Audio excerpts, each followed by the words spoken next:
Hello and welcome to Topham Chats, the show where I chat to various members of the Rooster Teeth community about themselves, I guess. My guest this week is Ilan. Hey Ilan, how's it going? Hello, I am doing well, sir. How are you? I'm doing very well, thank you. So we'll start as I typically start every episode by asking you, what do you prefer? Or I guess just simply Rooster Teeth or Achievement Hunter? Wow, that's a tough question. Um, well, I mean, I found Rooster Teeth through Achievement Hunter accidentally, but I've kind of been watching more Rooster Teeth stuff recently, so I don't know. Maybe I'll go like a 70-30 Rooster Teeth. Okay, cool. So what did you discover Rooster Teeth, well, Achievement Hunter through?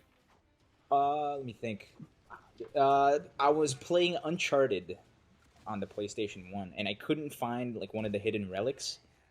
So I YouTubed it, and naturally, I got Jack and Jeff doing like their little tutorials, and like I saw that, I thought it was hysterical, got my thing, didn't look further into it, and then ran into more Achievement Hunter stuff. Not recently, but afterwards, and ever since then, I've kind of been following along. So it's been an interesting little find.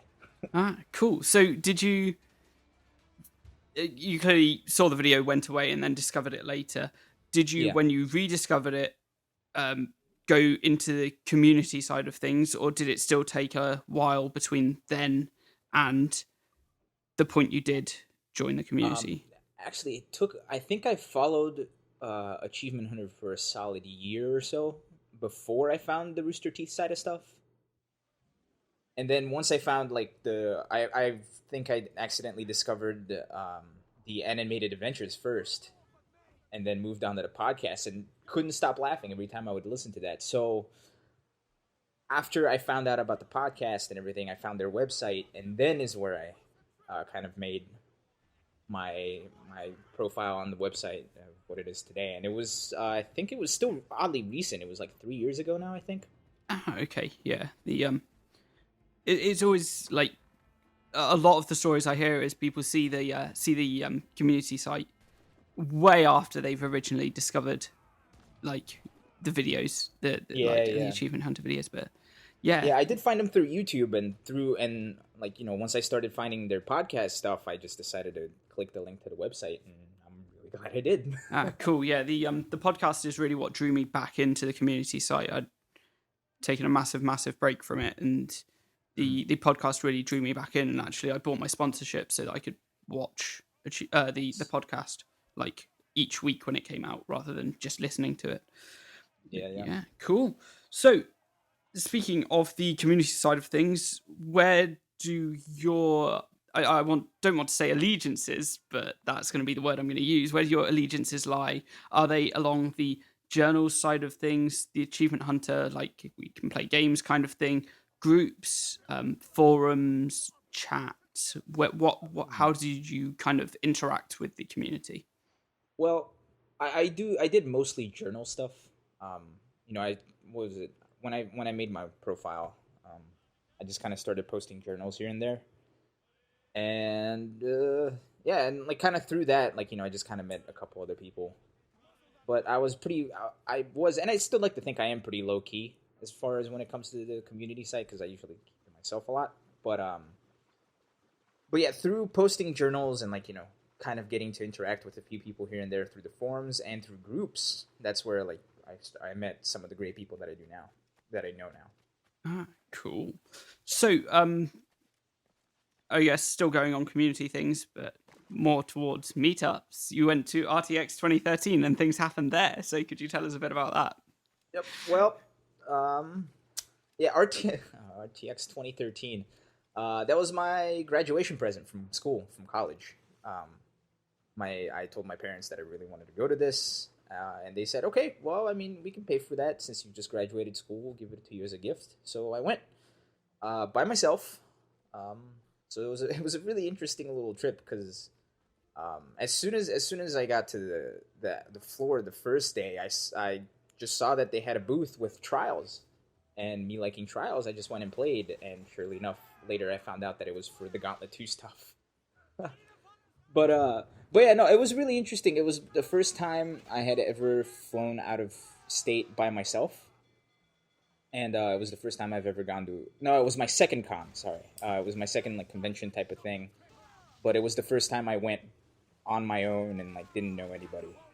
So it was a really interesting time. Aside from all the other stuff that went on. Okay, cool. Was it a daunting thing to go to the convention and just see a whole bunch of people, or did you have like planned meetups there, or were you just purely there on your own to enjoy your own Nope, things? I was just there by myself. Just kind of went and saw where things went. I got to meet a lot of people, which was really nice. Was it? I met a couple people at the show floor. Met a group of guys who I actually haven't seen since, but they were on my Geeks Who Drink team that year. But we've since lost touch. I think I saw him like once more on the floor. Other than that, but yeah, no. And the RT side quest stuff was a lot of fun. Got to meet a ton of people. And yeah, through there is kind of like where I started. Like after attending that is where I figured like hey, this community is actually really awesome. Maybe I should be a little bit more active. Yeah, especially with you being invited to join in on the Gauntlet season 2. Well, when the convention was over, they didn't specifically tell us who was going on yet. They just narrowed it down to the 8 of us, where we did the thing with Joel, which was really out. But yeah, so we did the thing with Joel, and then they told us they were going to contact us with who made it and who didn't make it. So I actually had no idea. Fair enough. It was interesting. Yeah, cool. So how did the process go from you, I guess, finding out to being in Texas with the whole crew? Oh, let me think. Well, we got home from the convention at the end of or like mid-July, and I think it was the beginning of August. I was actually at the beach with a friend, and I was frantically checking my email because like they told us they would email us, so I was like frantically checking my emails, like So finally, I was at the beach. I got my phone. I got an email, and it was from Doreen, one of the producers, and I immediately just started flipping a shit. It was like, oh my god, did I make it or not? And then as soon as I saw the first one of his congratulations, I just threw my phone into a bag and like started running around the beach like a lunatic. But yeah, and then she asked for my availability, just like every other thing. It's like you have to set up a schedule, make sure everything works okay. And then once that was settled, a few weeks later, I got a call from Kara, who set my flight and my hotel and everything. So then after that, in September, I got on my flight, went, and we did the thing. Cool. So I'm just curious about the I want to say backstage kind of things. Like how much did they preface what they were going to say to you, and how they didn't. They did not. They didn't. Oh, so it was like genuine shock of what they were telling you. Yeah, it was funny because like we knew they were joking because it's Bernie and Joel. Yeah. Right? And it was funny because like there was every once in a while, one of us would just lose it and start laughing. Like, and I specifically remember the first time like they walked us into the room and they were telling us how terrible we were. I just started dying. I couldn't stop laughing. And I'm like, and like at the time, like everybody was kind of looking at me weird. I was just like, all right, I'm sorry. I'm gonna try to regain my composure here. But it was really funny though. But the thing that kind of really went nuts was when it was obviously the infamous Bernie flipping out at us episode. Yeah. Where all 4 of us were just dying of laughter. Like, and like I would look away like to try and regain composure, and I would see the cameramen and people running sound turned around with their shoulders bobbing up and down from laughing. Oh my god, it was just a moment of just pure hilarity. And I love the fact that they edited it in a way that it made it seem like we were just taking it, while in reality we were all just dying. Fair enough. Was there one where they shout like? I remember them shouting. I think it was Chris and someone else. Were they actually going at you and then they cut it around? No, we didn't get to see that. That was straight to them. Okay. Although we got wind of it there when Bernie, well, like right before they've taped the section with us, Bernie was mentioning like that he's not going to be able to have the same kind of energy that he had a few minutes ago. So I was like, well, this is going to be interesting. And sure enough. Cool. It seemed like it was a really fun shoot. Everyone on it just seemed to be having so much fun, and it was edited together so well. I love watching it. I've rewatched it recently. Actually, it was just like so No, much. it was fun a to lot watch. of fun. It was a lot of fun. Yeah, I think Gavin said it best. It was kind of like just hanging out with a bunch of cool people. With like, every once in a while you had to do like a competitive thing. Because like the thing that I learned about shoots then was that the downtime was huge, especially since they had like the four separate teams. So like whenever one team was being filmed, like we just kind of had to fill our own time. So that was spent like hanging out with everybody backstage, which was a ton of fun. Cool. And a lot of fighting over who was gonna play GTA 5 on like the Games case. Yeah. thing. Yeah. Cool. So did you bond with the guys that were on your team? Yeah, no, Stan, Jade, and Corey and I are like. It's funny because I've always seen like people in reality shows like are really close to each other afterwards, and I never really believed that. But after like being put into something like this, where you're like forced to spend time with a ton of people for an extended amount of time, it was crazy like how you can actually bond, and not necessarily like because you have to, because we could have easily hated each other. Yeah. And just done it just to be there, but like we understood the situation and we all had a common background where we had no idea what the hell was going on for the majority of the thing. So we actually got really close, and we still keep in contact today. You saw the marathon, the first marathon for the 24-hour thing, where they came in and joined me for a couple rounds of Left 4 Dead, which was fun. That was awesome. Cool. We'll get to that in a minute. We'll hopefully continue on the progressive way through time that we're following, I guess. What happened post the Gauntlet season 2? I guess where did things go? And well, obviously, I don't know if that's right. Since then, you started streaming. Was it after then you started streaming, or had you been streaming before? Well, I used to do streaming, but it was never like I never took it seriously. I just kind of did it every once in a while as like a fun thing to do. But I was always kind of what's the term? I was always kind of like discouraged because getting into that and like having like doing everything surrounding it and making it consistent and making it great, so you gain followers and viewers and you could create your own community. It was extremely daunting for me at the time. So I just kind of did it as a thing for fun. I never really cared about it. But it actually wasn't until this past summer that I started really taking it seriously and like really having a consistent schedule and making sure that the production value of it's something that I would want to watch. Yeah, and something you can hope people will go back and absolutely have a watch. Cool. So, instead of going straight into more chat about streaming, why don't we go to the original question that I asked that I kind of mumbled and went straight past? And what happened after the end of after I guess the Gauntlet season 2 had come out to the public to see? It was interesting. Like me personally, I'm not used to. I know. Right now it doesn't seem like it, but I'm not used to being on like the spotlight. I'm usually, pretty introverted, and I don't really get out much. But yeah, the reactions like after everything ended was really great. Like I got a ton of messages of people congratulating me. I got a ton of new friends, like people like actively reaching out and contacting me. Like, so through that is where I really became a part of the community. I feel like that's when I started, getting, or not. I started like getting along with people. Like I found people that I could really relate to, and like I really like made an effort to talk to everybody. So yeah, I feel like that. Like it was interesting because all the time leading up to that is like between like the month, like between when we finished shooting and I got home and when the episodes actually aired. It was just like a week of radio silence where like I couldn't say anything, so I didn't want to like go anywhere.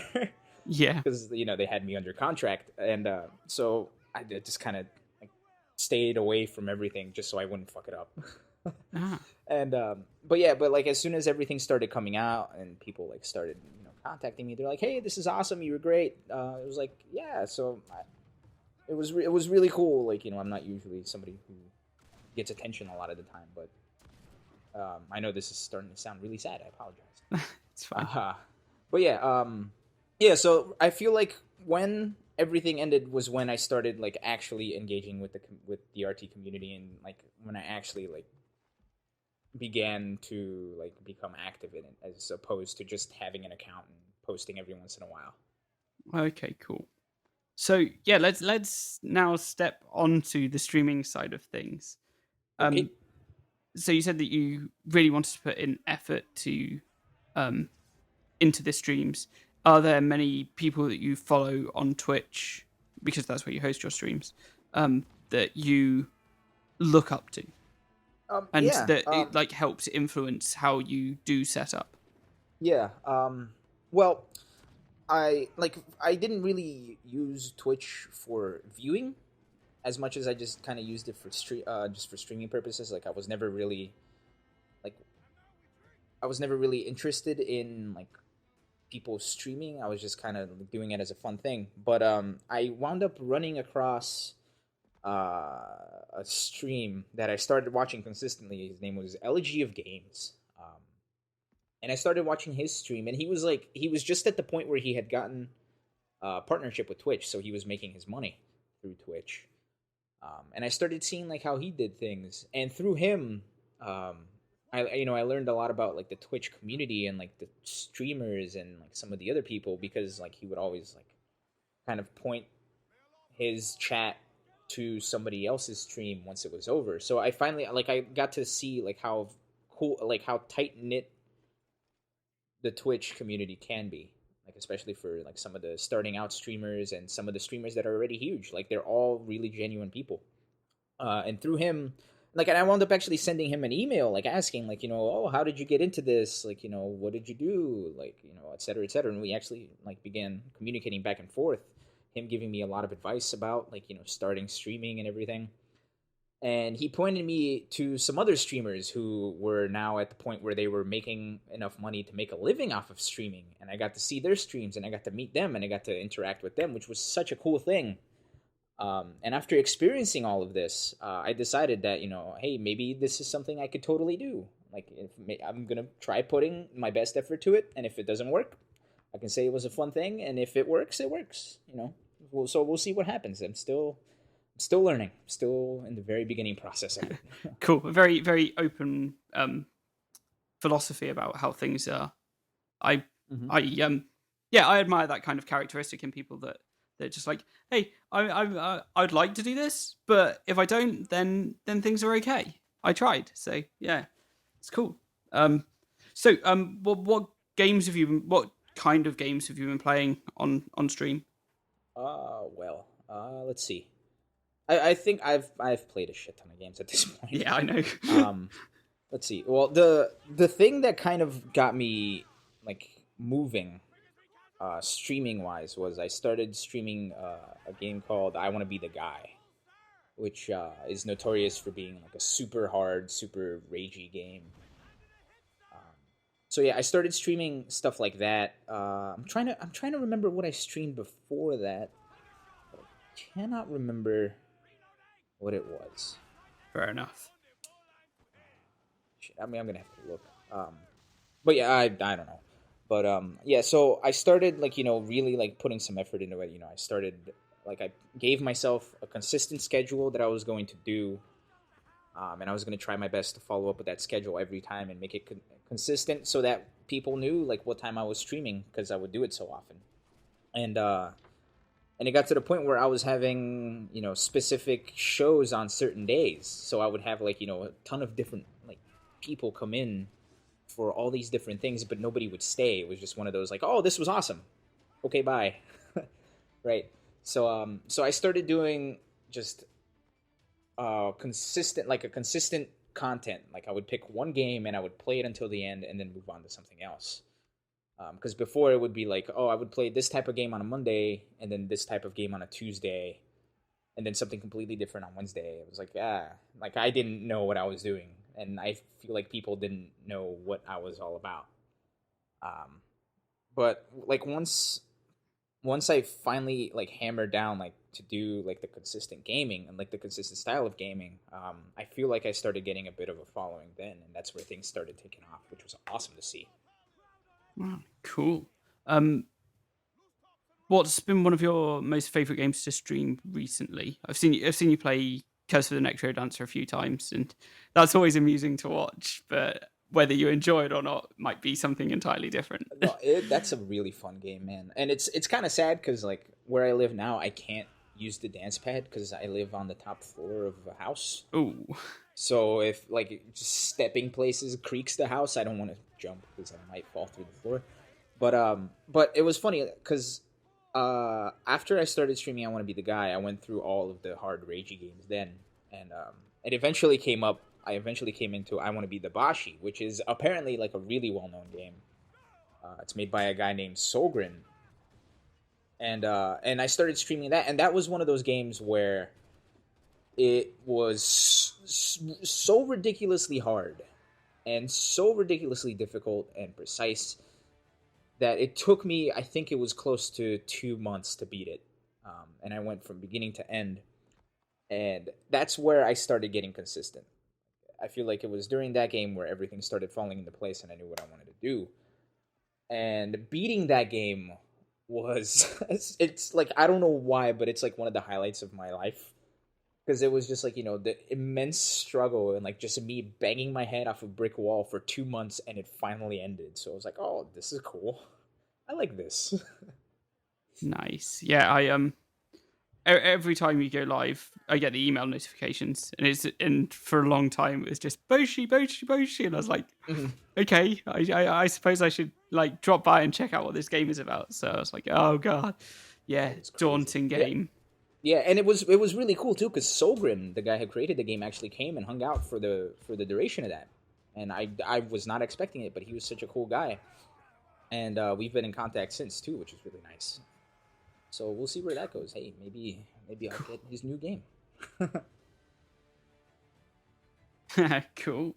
So let's move on. I say move on more onto the 24-hour streams you have done before. The one for Jen or Elo Zelda, the Elo Zeldathon.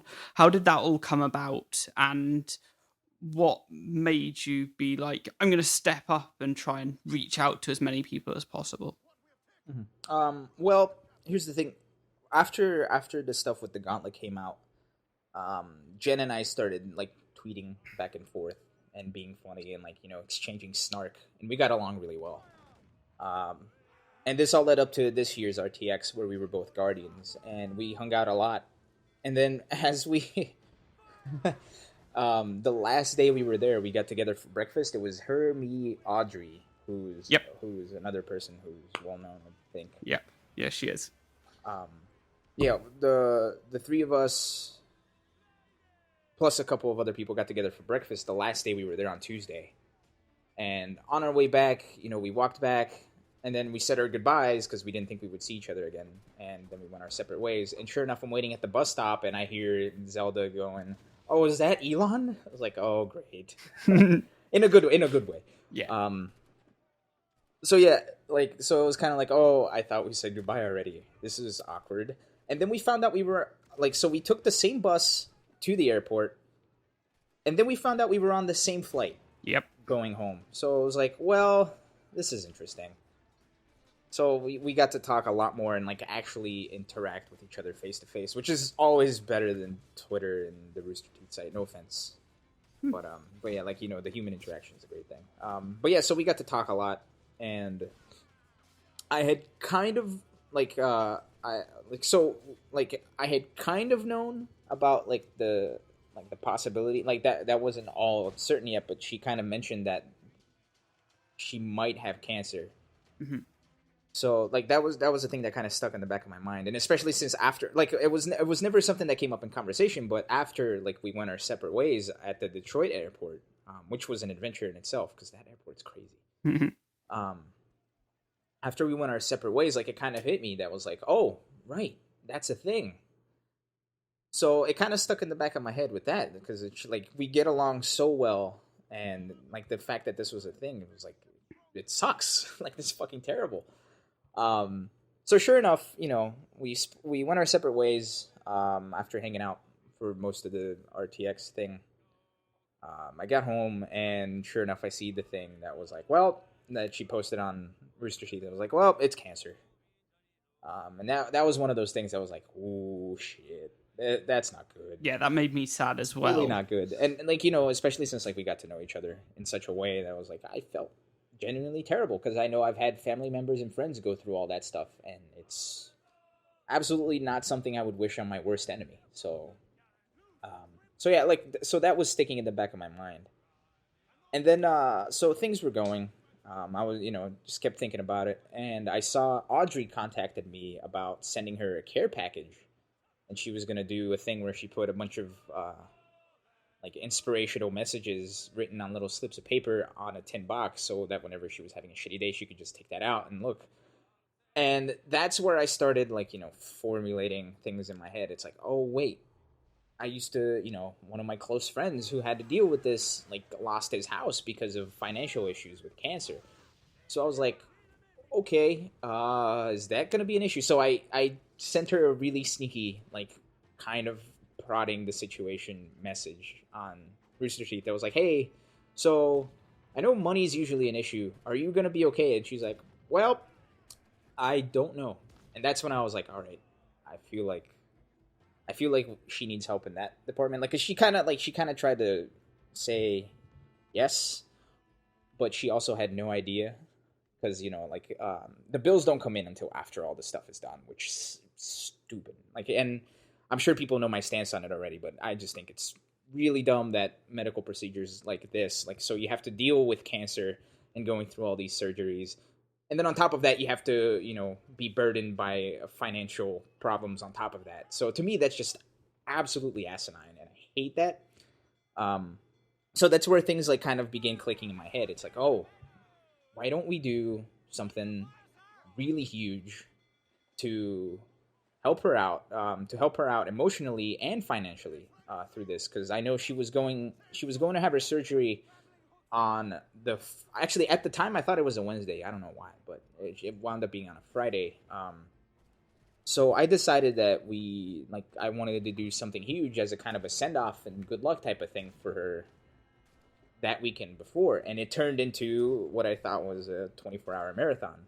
So I immediately, like, went to Audrey, who, like, sent her the care package before, and I was like, Audrey, I have this idea. Is this a good idea? And she said, absolutely, I'm all in. And then I took, like, 2 days drafting up the entire journal post. And then, like, I stared at it for, like, 2 days to make sure, like, everything was said properly, because I was terrified of any announcement that I was going to have. Because, like, if it tanked, that was going to be the worst possible thing that could ever happen.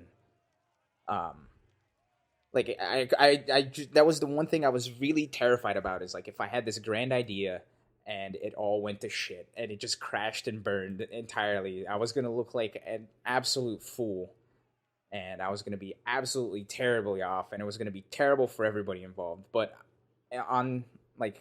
luckily for everybody involved, like, it was such a huge thing, and it was such a great thing. Yeah, it was so nice to see the community come together. That like, once I saw that more people in the Rooster Teeth community were, like, really down, like, really having some issues, I decided that, like, that since the first thing was a huge success, why can't any other thing be a huge success as well? Like, there's people that are also, like, on equally bad, if not worse, situations, or, like, people that are just down on their luck and are struggling to make ends meet, and, like, because of shitty situations and with shitty everything.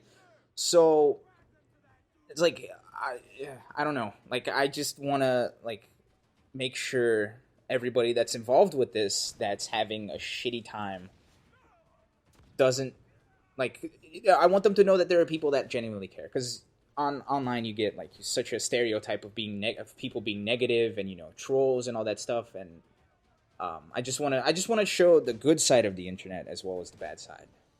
Actually, I don't want to show the bad side. That's the wrong. No one wants to show the bad side. I just want to show people that, like, genuine people who care are out there, and that's basically, like, how this whole thing came about. So I just decided to, hey, 24-hour marathon. I've done it before. I did it for Child's Play a couple years back. So I decided, hey, maybe this might be something worth trying. And sure enough, it turned into what happened and what hopefully will happen. But yeah. So this weekend you've got the LambencyFest, I guess that's how everyone's calling it, stream coming up. Have you got any plans for it to go on? And how did you get in contact with her? Am I right saying that? Yeah. It was funny because I was talking with Zelda after the marathon was over and we got all the money situated. And we started getting on the subject of other people helping. Like other people really wanted to help her still, but she was pretty well off after the marathon that she felt that she could pass that help on to other people. And we began talking about that, and I just specifically asked. I was like, well, who else is really struggling with something shitty and equally terrible that we can help, that needs to help financially and morally, that we can maybe throw something like this again. And she sent me to Lambency. I hope I'm pronouncing her name right. I'm not entirely sure. I'm just gonna say she likes to be called Corinne, so I'm gonna call her Corinne. But yeah, so her and I began talking like behind the scenes, and she explained to me her story, and like, oh shit, like she's had like such a shitty situation. Anything between like financial issues to having a ridiculous car accident that's like fucked up her spine, so now she can't get a job because of pre-existing conditions. Nobody wants to hire her because it's a liability. And on top of that, like her mother is in a bad place, and like she doesn't have the money, so it's like, oh shit, that's really heavy. So I decided like the best thing to do was to try to throw something like this again, because she obviously needs the help. And yeah, and she's like she's really hardworking. Like she does art, she does she does a lot of button stuff. Like, and her buttons look amazing. Like they look like actual like professional made stuff, which is really cool. So yeah, I decided like she really needed the help, and I still wanted the help. And I enjoyed doing the Lozelda-thon thing that so much that I'd be willing to throw another one. Cool. I guess that answers any questions as for motivation. So do you have any plans of anything to do on the stream, and have you learned anything from the last stream that you want to apply going into this one? Yes. Obviously, one of the things that sucked was the giveaway stuff, because I got so distracted with everything that I forgot that I had like a shit ton of prizes to give out, and I totally didn't give out like almost any of them. But yeah. So I have a bot that's actually going to take care of giveaways, so it's going to be interesting. I have the robot do all the raffling and the picking and the throwing and the whatever. And like we had that little surprise at the end of the 24-hour marathon last time, where PayPal decided, oh hey, you've had a lot of transactions, and if you don't stop, we're gonna start taxing you. So we're just gonna shut your account down. I was like, all right, great. So that was something I wasn't expecting, but now we're totally ready for that. Yeah, I'm trying to get like a nonprofit account going so I can do this seamlessly, but it's harder than I thought that was gonna be. So at least we're ready for when it happens. We can act on it. Okay, cool. Do you have any idea what kind of games you're going to be playing? You're going to be playing social games as well as just other styles of games? Yeah, we have 24 hours, so yeah, I'm sure we're going to be playing a ton of games. I was thinking of actually playing a Zelda game this time. Because what happened was the driver that I was using for my controller was making my computer blue screen, and I didn't know at the time. So I finally got that fixed, and I played the entirety of a Zelda game on my stream earlier. I think it was in the end of August, and it's been working perfectly fine recently. So I think we might actually be able to play a Zelda game through and through during the marathon. So that's step one. Cool. But yeah, I mean, we have 24 hours. I'm gonna be asking a lot of audience members what they want to play. Mm-hmm. I just need to get a list of games so people know what I have, because that was my mistake from last time. Yeah. But yeah, No, I'm sure. I'm sure there's going to be a wide variety of games. I definitely plan on playing more Town of Salem and more Cards Against Humanity Yeah. because that was a lot of fun. Yeah, the Town of Salem was particularly great, Yes, like, to watch. I'm really glad everybody enjoyed that game. I'm really glad because like I know sometimes like especially with games like that is like seeing it from like having to watch somebody play it might not be as entertaining as playing it, Yeah. but everybody seemed to be really into it, so I'm really glad that actually worked out. Yeah. I think I've played too much Cards Against Humanity now to be enthralled or shocked by anything that happens. So I'm just like, oh god, no, this is a bit disappointing. So one of the last Gotcha. things I want to ask you, I guess, is do you plan on doing anything for Extra Life coming up, or any? Do you have any long-term aspirations for what you want to do with your streaming? I have no idea. I'm just kind of going through it day by day at this point. Cool. Especially since I'm moving. I moved here to near Philadelphia now, and at the end of at the beginning of next year, I'm going to be moving to Austin. So it's like everything is just up in the air at this point. Like I don't want to commit to anything simply because I don't know what's going to happen. Um, but like hopefully in the future we're gonna be able to give like or to do like more of these 24-hour marathons for the people that need it. Because it's weird like when you have like a community, like Rooster Teeth, and even other communities too, which is really cool.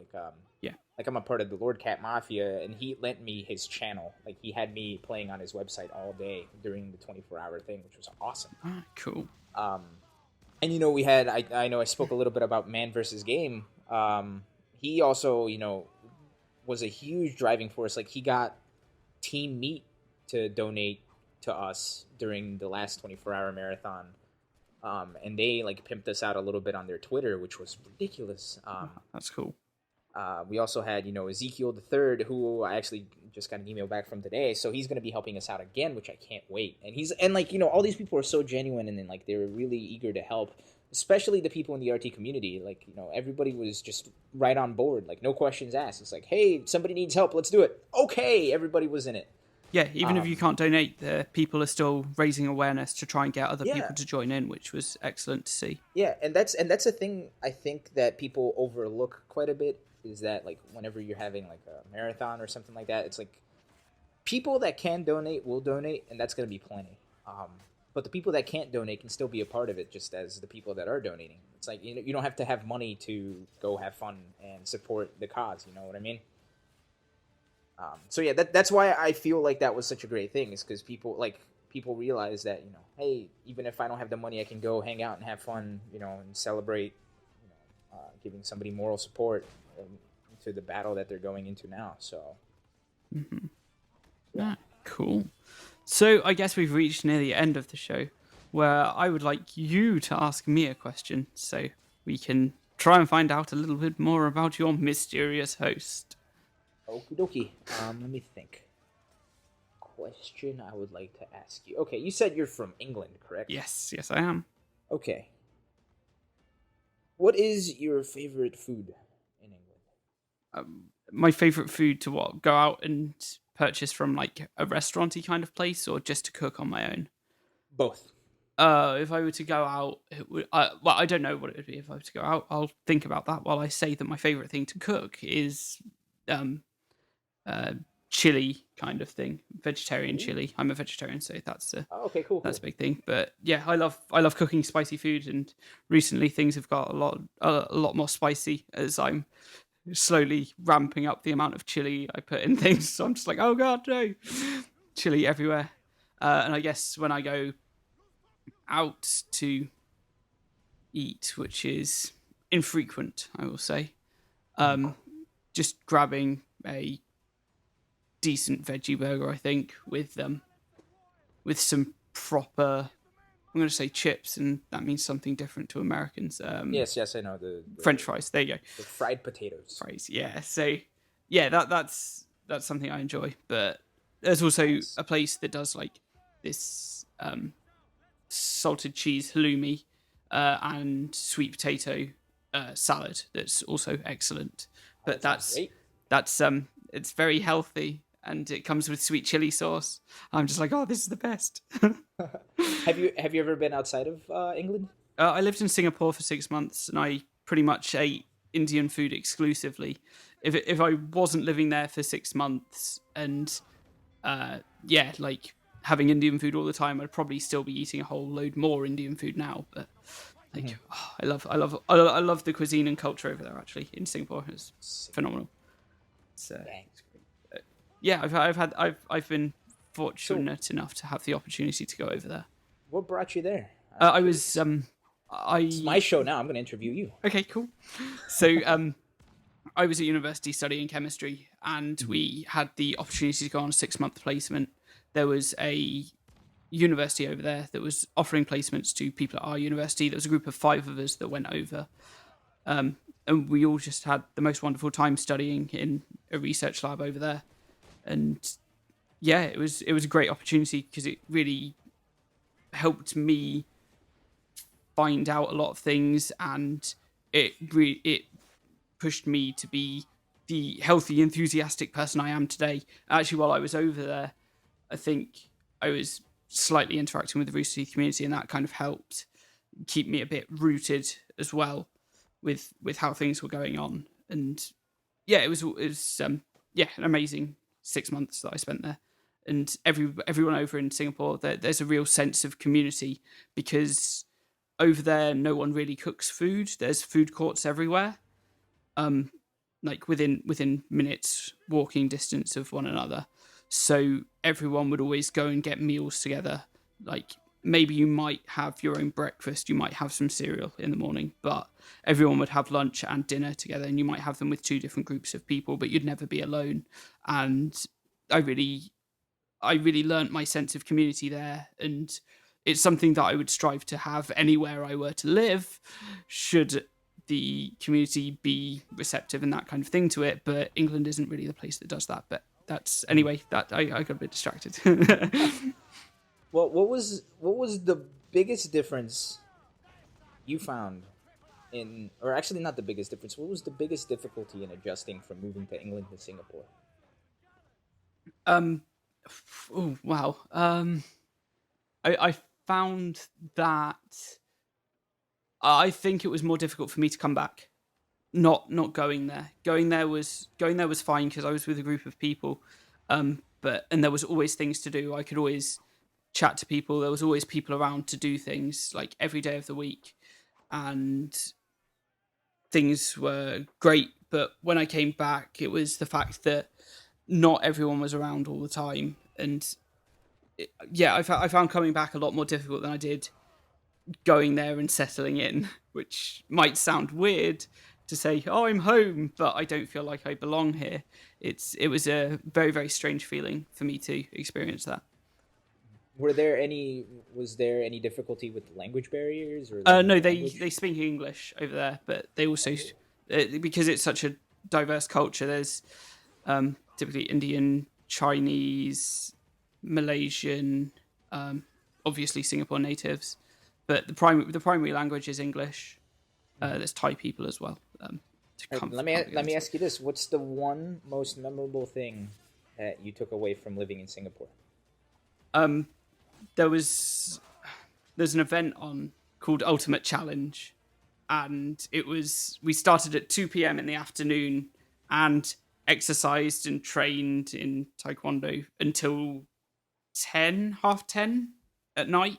So we're training for 8.5 hours, and once we all finished that, we were it really brought the whole of the group together because everyone was urging everyone else on, and it felt like a group effort when everyone was still giving their all on their own. So the whole community thing, like on this one day, everyone pulled together to achieve a goal of completing this challenge.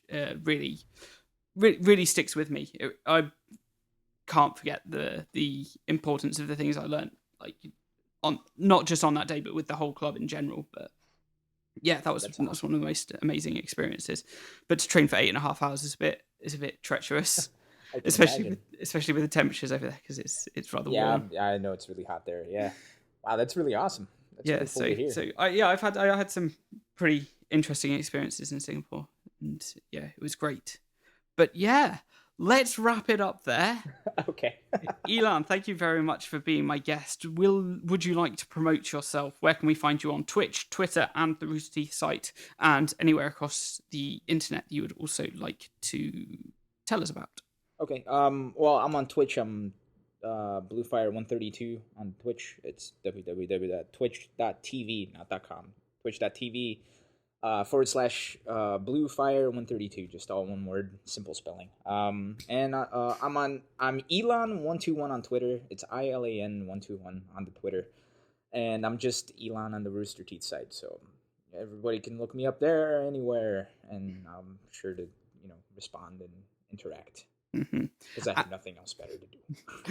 And this weekend there is the LambencyFest 24-hour stream on your channel. What time's that starting and what time zone? Yeah, this starts on Saturday the 20th at 6 p.m. Eastern. I think that's GMT -4? I think. So 6 p.m.? Yes, 6 p.m. EST. It'll be starting 11 p.m. GMT. Oh, well, there you go. Or 11 p.m., whatever time it is in England. I can't remember whether it's GMT at the moment or BST. It changes, so yeah. Oh, well. Okay, cool. Well, thank you very much for being my guest and agreeing to come on the show. No, thanks for having me. This was a lot of fun. I've certainly enjoyed myself as well. Thank you very much, and thanks everyone for listening. Goodbye. Goodbye.